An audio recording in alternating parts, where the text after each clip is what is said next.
Lajpore central જેલમાં રક્ષાબંધન પર્વની ભાવસભર ઉજવણી. સુરતની લાજપોર સેન્ટ્રલ જેલ ખાતે રક્ષાબંધન પર્વની ભાવનાત્મક અને ભાઈ બહેનના પવિત્ર સંબંધને ઉજાગર કરતી ઉજવણી કરવામાં આવી હતી. આ પ્રસંગે જેલમાં રહેલા કેદીઓને તેમની બહેનો સાથે મુલાકાત કરવાની તક આપવામાં આવી હતી. બહેનોએ પોતાના ભાઈઓના કાંડે રાખડી બાંધી મીઠાઈ ખવડાવીને તેમના સુખદ ભવિષ્ય માટે પ્રાર્થના કરી હતી.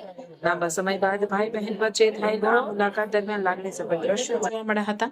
રક્ષાબંધનના પર્વે જેલના વાતાવરણમાં પણ પ્રેમ, લાગણી અને પરિવાર સાથેના સંબંધોની ગરિમા જોવા મળી હતી. બહેનોએ ભાઈઓને સારા માર્ગે આગળ વધવાને ભવિષ્યમાં પરિવારનું નામ રોશન કરવા માટે प्रेरणा આપી હતી.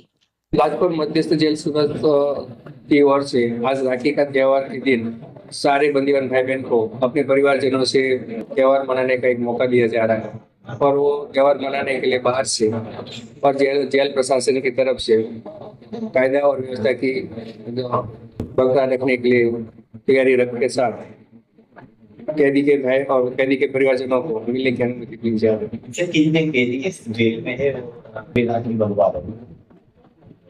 जेल में टोटल 3000 पुरुष कैदी है और 100 जितनी महिलाएं हैं और जो भी कैदी भाई बहन के परिवार मिलने आते हैं वो सभी को राखी बंधवाने की अनुमति देंगे।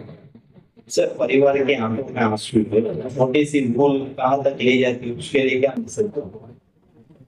छोटी सी भूल हमारे परिवार से हमें अलग कर देती है, हमारा परिवार हमारे से बिछड़ जाता है और जो परिवार अंदर जेल में जो सजा भुगत रहा है उससे ज्यादा जो बाहर लोग हैं वो सजा ज्यादा काट रहे हैं, ऐसा मुझे लगता है।